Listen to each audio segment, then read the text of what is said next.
de Deus, como estão vocês? Esperando sempre em Deus que você esteja bem, que vocês estejam desfrutando da vida maravilhosa que temos concedida pelo Pai, tá bom?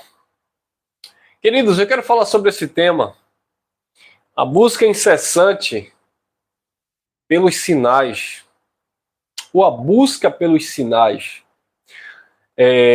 A tradição religiosa, independente, seja ela qual for, ela tem o hábito de conduzir as pessoas, os filhos de Deus, a buscar sinais, sabe?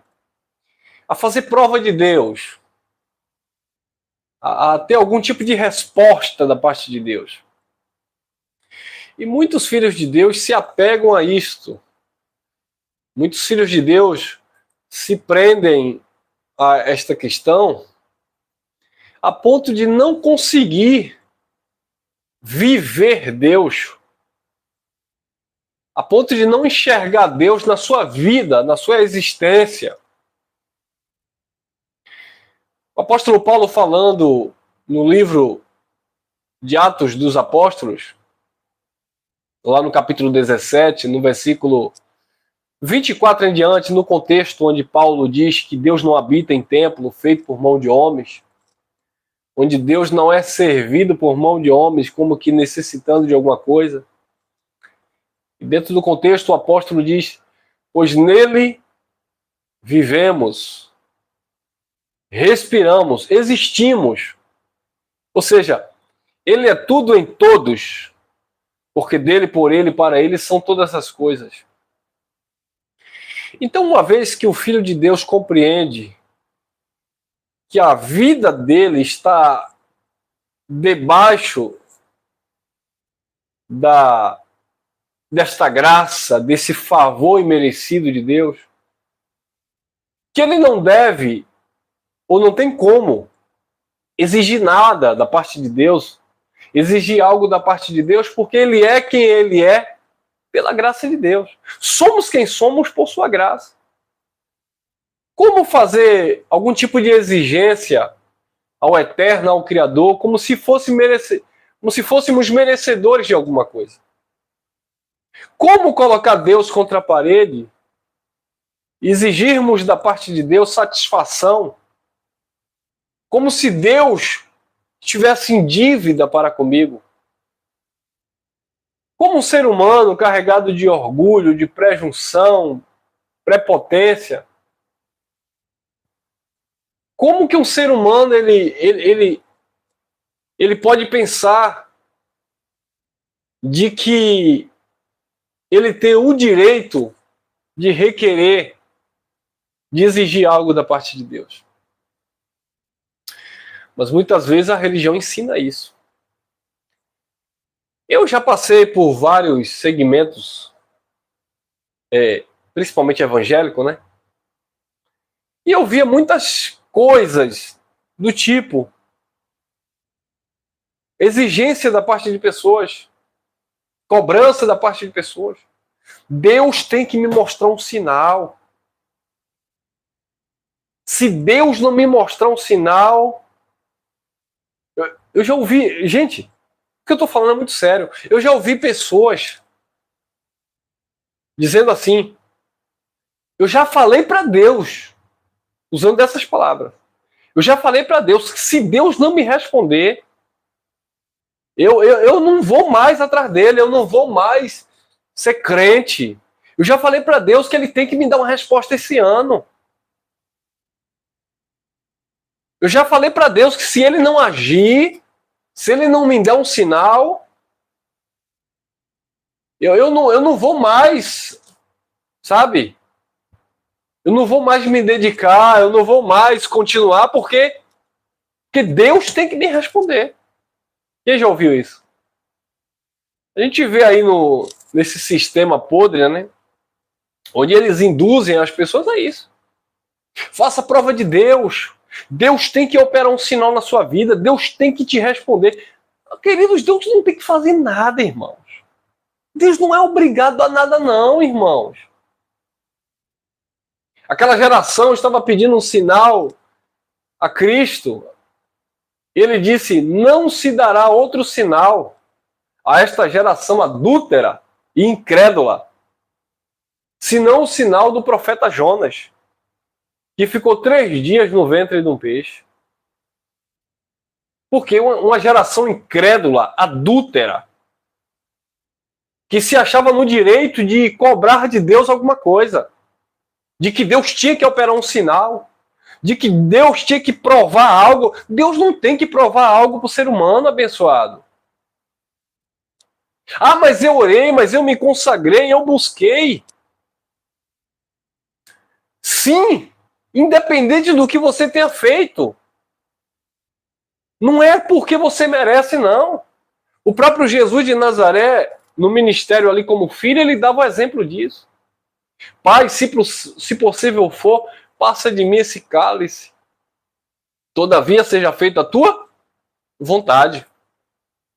Paulo orou 3 vezes para que Deus tirasse o espinho da sua carne. Quando ele ouviu da parte do Cristo ressuscitado: a minha graça te basta, o meu poder se aperfeiçoa na tua fraqueza, Paulo descansou. Paulo não ficou exigindo sinal, resposta positiva, tá? Porque Paulo até ouviu uma resposta de Deus, mas uma resposta que não era aquilo que Paulo queria ouvir. Porque Paulo queria o quê? Paulo queria que aquele problema fosse selecionado, ou resolvido, melhor dizendo, solucionado. Paulo queria que Deus entrasse com providência, como diz os religiosos. Deus tem que entrar com providência nesta causa. E se ele não entrar?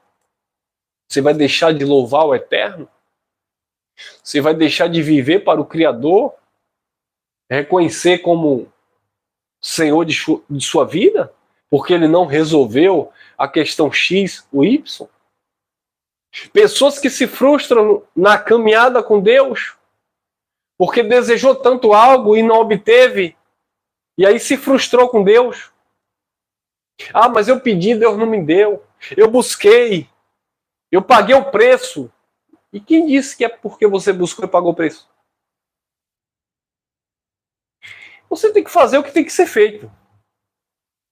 Provérbio 16, versículo 1 diz que do homem vêm os desejos, as precipitações, propósito do coração, mas a resposta certa ela só vem da boca do Senhor.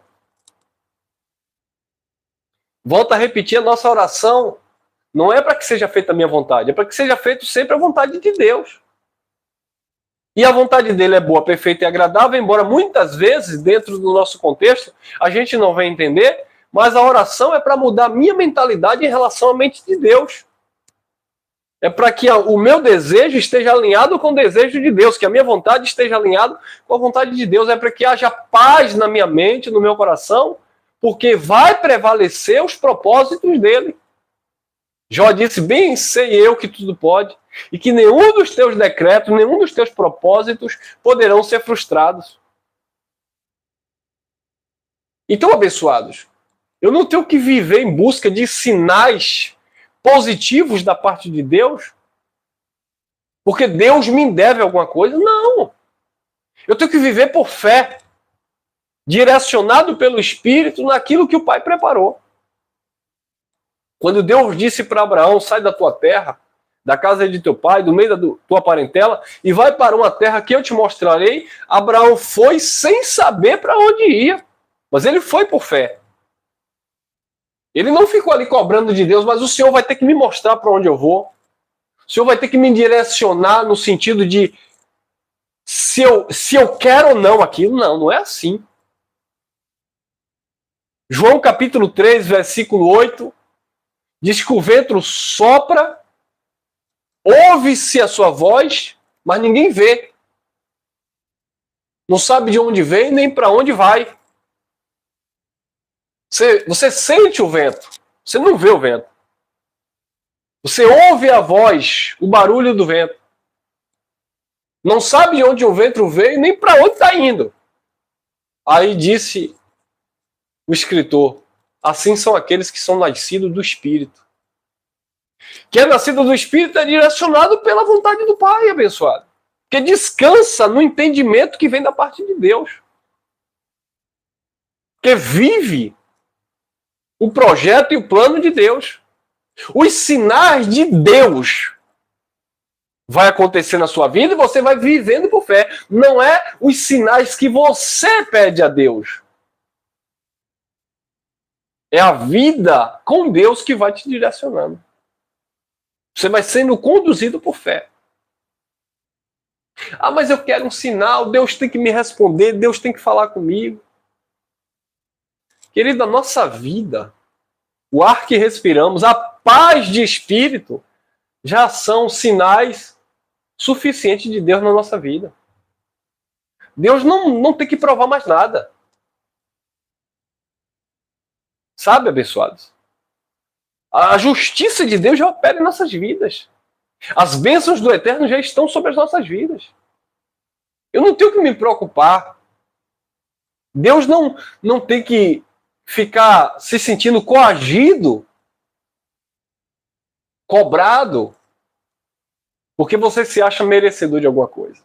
Olha que interessante, no livro histórico de João, no capítulo 2, no versículo 18, está dentro do contexto ali onde Jesus expulsou os cambiadores do templo, né? No versículo 18, responderam, pois, os judeus e disseram, que sinal fazes tu para que venha fazer isso? Ou quem és o Senhor? Quem és tu para que venha agir desta forma? Que sinal você faz? Em outro texto, eles dizem assim, que sinal opera tu para que creamos em ti? O que é que o Senhor faz para que nós venhamos crer em ti? Cadê o sinal? Cadê o sinal? Opera algum sinal aí para que eu venha? Assim estão muitos filhos de Deus. Se Deus não operar um sinal na minha vida, eu vou deixar de crer. Se Deus não fizer isso, eu vou deixar de seguir.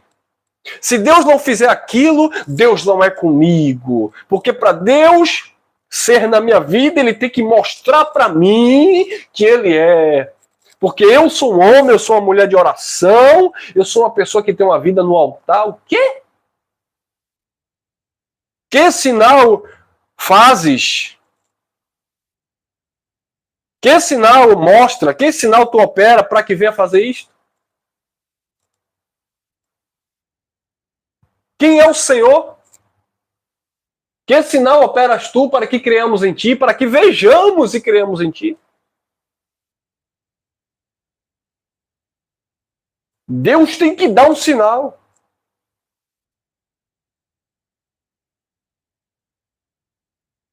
Olha o que o apóstolo Paulo disse em 1 Coríntios, capítulo 1, versículo 22. Porque os judeus pedem sinal, os gregos buscam sabedoria, mas nós pregamos a Cristo crucificado, que é escândalo para os judeus e loucura para os gregos.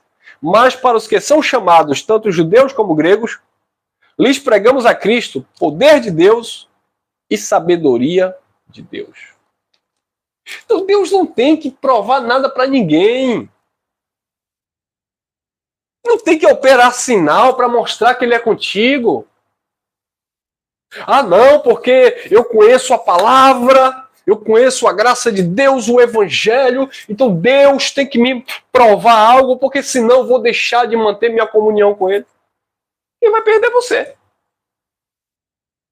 Eu não tenho que ter minha vida com Deus, meu relacionamento com Deus baseado em interesse, não, abençoado.